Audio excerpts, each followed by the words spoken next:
काय परिस्थिती आहे? नाशिक जिल्ह्यामध्ये अतिशय मोठ्या प्रमाणात आमचा जो नारा आहे green monsoon mission green monsoon याला अतिशय गती मिळालेली आहे. काल आपण बघितलं असेल सिन्नर तालुक्यामध्ये खूप सुंदर असे वृक्षारोपण आपण MIDC भागामध्ये, शहरामध्ये, ग्रामीण भागामध्ये त्या ठिकाणी केलेलं आहे.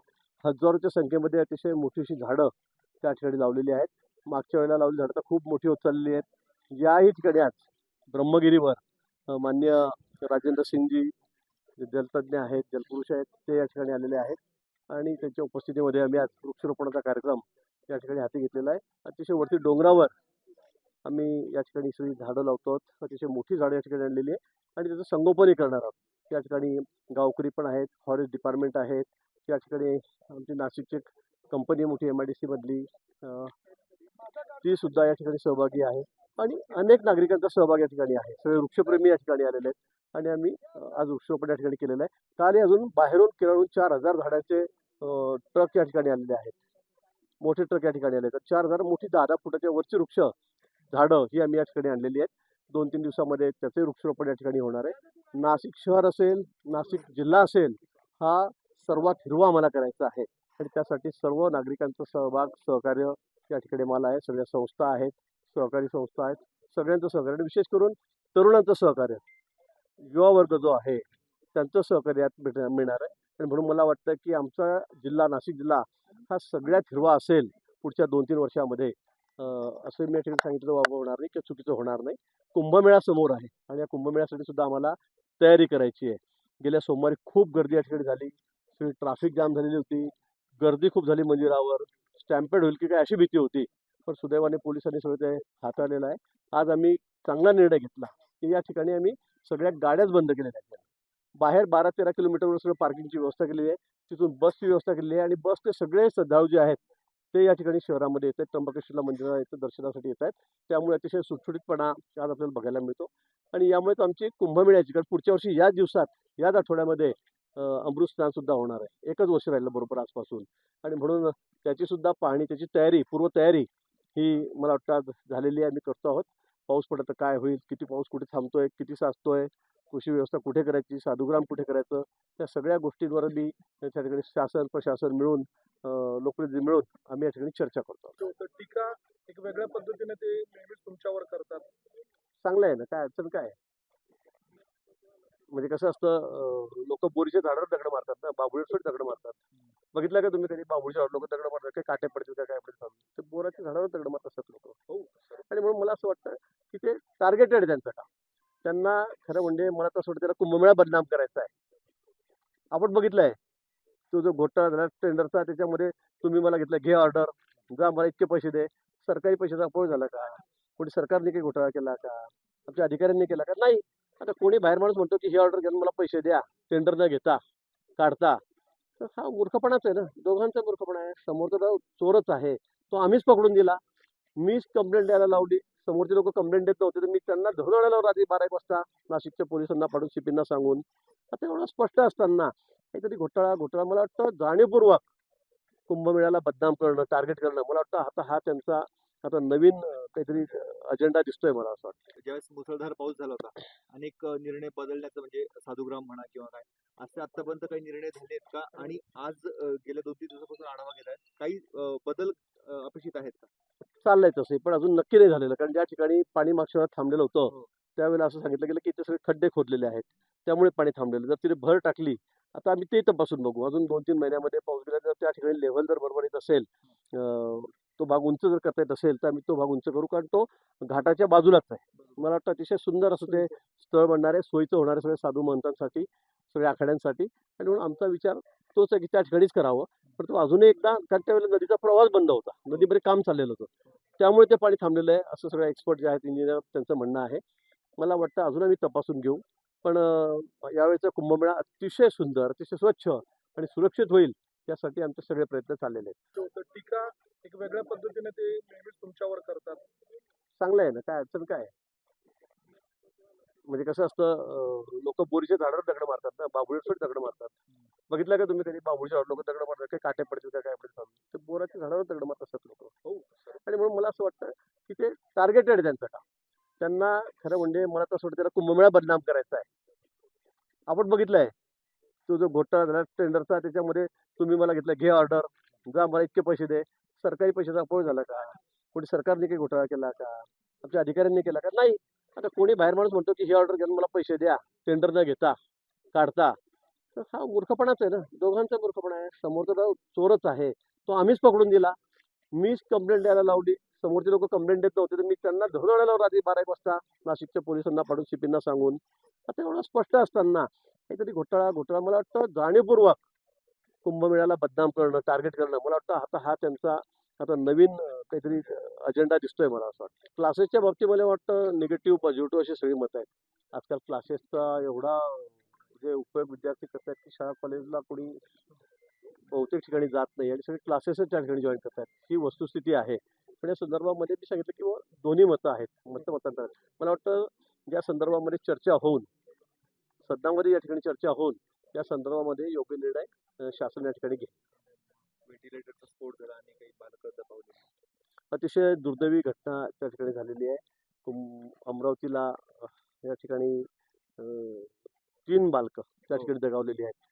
एसीचा स्फोट झाला असं प्रथमदर्शी मला कळलं. मी आपल्या सोबतच सकाळपासून या ठिकाणी त्र्यंबकेश्वरला नाशिकला या ठिकाणी फिरतोय वृक्षारोपण करतोय. पण थोडक्यात मी फोन करून तिथली माहिती घेतलेली आहे. अतिशय दुर्दैवी अशी घटना घडलेली आहे. ती कशामुळे घडली काय झालं हा चौकशीचा नक्कीच भाग आहे. त्या संदर्भामध्ये माननीय मुख्यमंत्री सुद्धा बोललेले आहेत. संबंधित खात्याचे मंत्री सुद्धा त्या ठिकाणी त्यांनी सुद्धा माहिती घेतलेली आहे किंवा ते सुद्धा जाऊन येतील त्या ठिकाणी. पण घडलेली घटना अतिशय दुर्दैवी आहे. अशी घटना होऊ नये खरं ही काळजी घेणं आमची असं खरं पहिली आमची गरज आहे.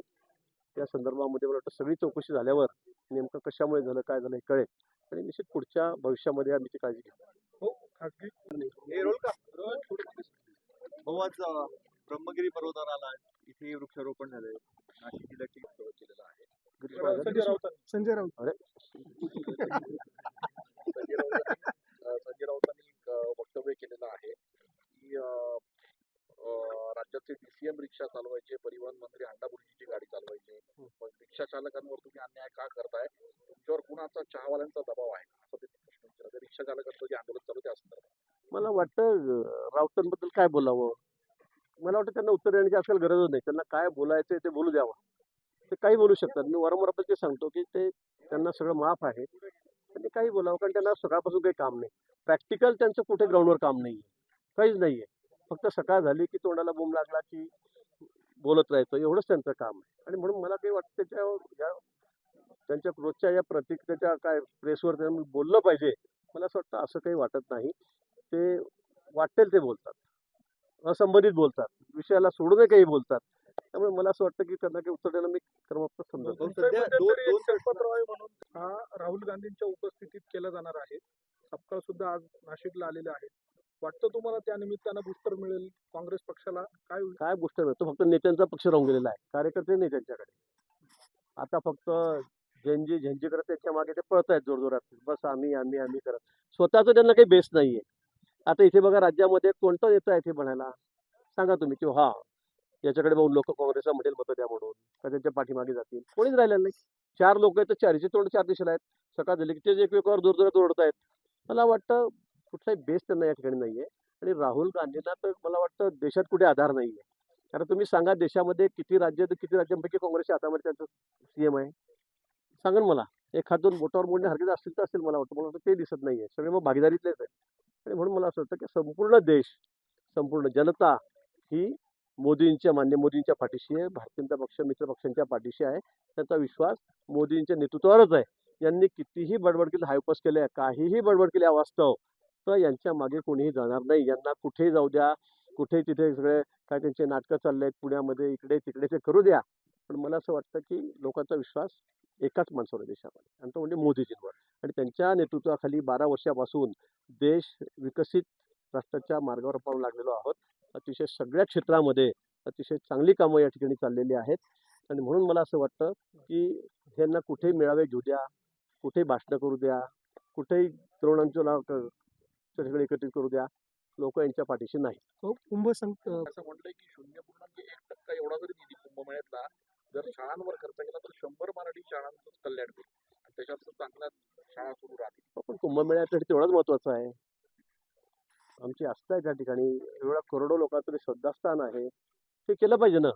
शाळेसाठी आम्ही पैसे देऊ, दुसरे देऊ, हे सरकार काय फक्त तेवढंच नाही की बाबा एवढे पैसे याच्यातून काढा त्यात टाका म्हणून. पण हे आमचं अतिशय आस्थेचा विषय आहे, श्रद्धेचा विषय सगळ्या हिंदू बांधवांचा. आणि मला असं वाटतं की निश्चित त्यांचं म्हणणं बरोबर आहे की शाळेसाठी खर्च केला पाहिजे, डागडुजी केली पाहिजे, नवीन इमारती सुद्धा झाल्या पाहिजे. पण त्यासाठी निश्चित माननीय मुख्यमंत्र्यांनी हा विषय अतिशय गंभीर्याने घेतलेला आहे आणि त्या संदर्भामध्ये ते वेगळं प्रावधान करतात. 10 आज दिवसानंतर विखे पाटलांनी वक्तव्य केलेलं आहे. संजय राऊत अरे संजय राऊतांनी एक वक्तव्य केलेलं आहे की राज्याचे DCM रिक्षा चालवायचे, परिवहन मंत्री अंडाभुर्जीची गाडी चालवायचे, मग रिक्षा चालकांवर तुम्ही अन्याय का करताय, तुमच्यावर कुणाचा चहावाल्यांचा दबाव आहे, असं ते प्रश्न विचारतात. रिक्षा चालकांचं जे आंदोलन चालू त्या संदर्भात मला वाटतं राऊतांबद्दल काय बोलावं. मला वाटतं त्यांना उत्तर देण्याची आजकाल गरजच नाही. त्यांना काय बोलायचं ते बोलू द्यावं. ते काही बोलू शकतात. मी वारंवार आपण ते सांगतो की ते त्यांना सगळं माफ आहे. त्यांनी काही बोलावं कारण त्यांना सकाळपासून काही काम नाही. प्रॅक्टिकल त्यांचं कुठे ग्राउंडवर काम नाही आहे, काहीच नाही आहे. फक्त सकाळ झाली की तोंडाला बोंब लागला की बोलत राहायचं, एवढंच त्यांचं काम आहे. आणि म्हणून मला काही वाटतं त्यांच्या रोजच्या या प्रतिक्रियेच्या काय प्रेसवर त्यांनी बोललं पाहिजे. मला असं वाटतं असं काही वाटत नाही. ते वाटेल ते बोलतात, असंबंधित बोलतात, विषयाला सोडूनही काही बोलतात. त्यामुळे मला असं वाटतं की त्यांना काही उत्तर देणं मी क्रमप्राप्त समजतो. सध्या दोन शरदपवार आहे म्हणून ट्रेंडिंग जे आहे कुंभमेळ्याचं ते जगभरात करण्याचा प्रयत्न आहे. कुणाला निमंत्रण दिलंय, कोण कोण असणार आहे, 3 दिवसाचा कार्यक्रम होता. त्यासाठी माननीय मुख्यमंत्री महोदयांच्या उद्घाटनाला येणार आहेत. स्वतः माननीय मुख्यमंत्री या ठिकाणी येत आहेत. ते स्वतः राहतील आणि अतिशय सुंदर असा कार्यक्रमाचं आयोजन या ठिकाणी केलेलं आहे. कीर्तन आहेत, भजन आहेत, अतिशय नामांकित जे सगळे कलाकार आहेत देशभरातले, त्यांना आपण या ठिकाणी आमंत्रित केलेलं आहे. आता कुंभमेळ्याची जवळपास सुरुवात झालेली आहे. आता आपल्याला माहिती आहे पुढच्या महिन्यामध्ये ध्वजारोहण पण या ठिकाणी आहे 31 ऑक्टोबरला. त्याची सुद्धा सुरुवात आपण माननीय राष्ट्रपती यांच्या हस्ते त्या ठिकाणी करणार आहोत. आणि आता बिगुल वाजलेला आहे. आता बरोबर आजपासून अमृत स्नानाला 1 वर्ष राहिलेलं आहे. बरोबर 1 वर्ष राहिलेलं आहे. आमची तयारी तेवढ्याच जोरात या ठिकाणी चाललेली आहे. सर्व कामं आम्ही अगदी वेळेत पूर्ण करणार आहोत. पण विरोधकांच्या पोटात मात्र गोळा उठलेला आहे की इतका चांगला कुंभ झाला तर मग आपलं कसं. मला वाटतं आणि म्हणून मग काही ना काही काहीतरी बदनाम्या करायच्या. आता चंपकरायबद्दल यांना काय माहिती आहे, कोण आहे चंपकराय, यांना माहिती आहे का. फक्त काहीतरी कुणीतरी चोरी केली आणि म्हणून त्यांना बदनाम करायचं. संपूर्ण आयुष्य त्यांनी देशसेवेसाठी घालवलेलं आहे, धर्मासाठी दिलेलं आहे. ते लग्न सुद्धा त्यांनी केलं नाही, संघाचे स्वयंसेवक आहेत. मला असं अशा माणसाविषयी इतकं वेडं बोलणं, ठीक आहे राजकारण आहे, राजकारण तिकडे आपण करू, पण त्याच्याशी या सगळ्या चोरीशी त्यांचा काडीचाही संबंध नाही. आणि सिद्ध सुद्धा झालेला आहे. सगळ्या एजन्सीने त्या ठिकाणी रिपोर्ट दिला, क्लीन चिट त्यांना दिलेली आहे. पण उगाच चंपत राय करायचं. मला वाटतं की फक्त सगळ्या गोष्टींकडे राजकारण म्हणून तुम्ही बघू नका. आणि कुंभमेळा माझी त्यांना अजून विनंती आहे की हा सगळ्या धर्माचा मोठा आस्थेचा विषय आहे, याला तर बदनाम करू नका. विनाकारण तुम्हाला काही दिसत असेल चूक तर तुम्ही मला सांगा, कागदोपत्री सांगा, बोट दाखवा. इथे 25-25, 30-30%, 40-40% का मग बिलो गेले तुम्ही बघतात सगळेजण. ते काय चाललेलं आहे. आर्यनमध्ये चाललं, गुजरातला कामं दिली, तुम्ही काय तथ्य निघालं. म्हणजे एवढ्या ठेकेदारांमध्ये, एवढ्या कामांमध्ये एक ठेकेदार तो छोट्याशा कामाचा. आता इथे देशभरातून कोणी टेंडर करू शकतं. कुठल्याही राज्यातला माणूस, कुठल्या धर्माचा माणूस टेंडर घेऊ शकतो. तर मला असं वाटतं की असं पद्धतीने बदनाम करणं, मग आपण काही माहिती घेऊन तरी करा. परवा एक माजी मुख्यमंत्री म्हटले गिरीश महाजन बंगले घेतले. आता तुम्हाला माहिती आहे, तुम्ही सगळेजण इथले रहिवासी आहात, तुम्हाला माहिती आहे बंगले कोणाचे आहेत, किती दिवसापासून त्यांच्याकडे आहेत. आता मी रेस्ट हाऊसला गेलो तर तिथे एका खोलीमध्ये जमते 1000-500 लोक रोज भेटणारे असतात. गर्दी एवढी होते. आपण तिकडे हॉटेलला थांबलो काही दिवस, त्या हॉटेलमध्ये रोज 500-1000 लोक. त्या हॉटेलवाल्याने माझ्या अक्षरशः खोलीतून विनंती केली दरवाजा, साहेब आमचं हॉटेलच बंद पडलं, तुमचे एवढे लोक आल्यामुळे इथे लग्नवाले लोक पळून चालले आणि हॉटेलमध्ये रोजच्या आमच्या कस्टमरना बसायला जागा नाही कुठे. आणि वस्तुस्थिती होती. आणि म्हणून मी घर पाहत होतो की एखादा घर, फ्लॅट किंवा छोटासा बंगला कुठे असेल तिथे पार्किंगची व्यवस्था असेल, तिथे आपण घेऊ. आणि म्हणून मग आमच्या मित्रांनी मला म्हटलं की माझेच 5 बंगले खाली आहेत बऱ्याच दिवसापासून, त्यातले 2 दुरुस्त करून घेतो आणि तिथे तुम्ही राहा, 1 दुरुस्त करतो. आता त्या बंगल्यामध्ये मी राहतोय. आता का मी विकत घेतले का. अगदी 100% वस्तुस्थिती तुम्हाला माहित आहे काय, कोणाचे बंगले ते कोण आहे. आणि मग अशा पद्धतीने काही खोटे आरोप करायचे. आणि फक्त मी सांगितलं ना की त्यांनी त्यांचा अजेंडाच आहे की कुंभमेळ्याला बदनाम करायचं. मला वाटतं ते तर फार ज्येष्ठ आहेत, मला त्यांच्याविषयी खूप आदर आहे. पण असं काहीतरी आधार नसलेल्या गोष्टी आपण बोलू नये. भाऊ कुंभमेळ्याला 1 वर्ष कुंभ नाही, मला या बाबतीमध्ये कुठलीही माहिती नाहीये. पण मी त्या समितीमध्ये आहे. पण मला वाटतं आता विखे पाटील कोणाला घेऊन जात आहेत, कोण त्यांच्यासोबत जातं याची मला कल्पना नाही. अनेक कामं जी आहे ती प्रगती पथावर आहे असंही आपण म्हणताय. किती चॅलेंज वाटतं ही कामं पूर्ण नाही, करण्याचं? कामं करण्याच्या बाबतीत, पूर्ण करण्याच्या बाबतीमध्ये आमचं 100% माझा विश्वास आहे की आम्ही 100% कामं पूर्ण करू. सगळे रस्त्यांचे करू, सगळे काँक्रिटीकरण करू, शहरातले अंतर्गतही करू, बाहेरचे सगळे रस्ते चालले ते आम्ही पूर्ण करू. घाटांचे कामं चाललेत आपण बघता तिथे, ते सुद्धा आम्ही पूर्ण करू. STPचे कामं चालले 2,000 कोटीचे, ते आम्ही पूर्ण करू. कुठलंही काम अपूर्ण राहणार नाही. अतिशय सुंदर, निर्मल असा हा कुंभमेळा या ठिकाणी होईल. आमची जी गोदावरी आहे ती सुद्धा अतिशय चांगले, जे स्वच्छ या ठिकाणी वाहेल, याची सुद्धा मी आपल्याला ग्वाही देतो. त्र्यंबकेश्वरमध्ये आपण 300 कोटी खर्च करून आपण पाणीच आणलेलं आहे की 12ही महिने ही गोदावरी वाहिली पाहिजे. ते मला वाटतं ते पहिल्यांदा आपण करतोय. माननीय मुख्यमंत्री महोदयांनी लगेच सांगितलं की पहिल्यांदा करा. कारण इथे लाखो भाविक या ठिकाणी वर्षभर या ठिकाणी येतात. देशात येतात, परदेशातून येतात. पण इथे नदीला पाणीच नाहीये. त्या नदीचा उल्लेख आम्ही या गावासाठी करतो, गोदावरी, आपण तिला पाणीच नाहीये 8 महिने. आणि म्हणून ते पाणी सतत सुरू राहावं, तो प्रवाह तो शुद्ध राहावा, यासाठी सुद्धा आम्ही आता पूर्ण तजवीज त्या ठिकाणी केलेली आहे आणि 4-6 महिन्यामध्ये ते सुद्धा काम पूर्ण होईल. भाऊ, तुकाराम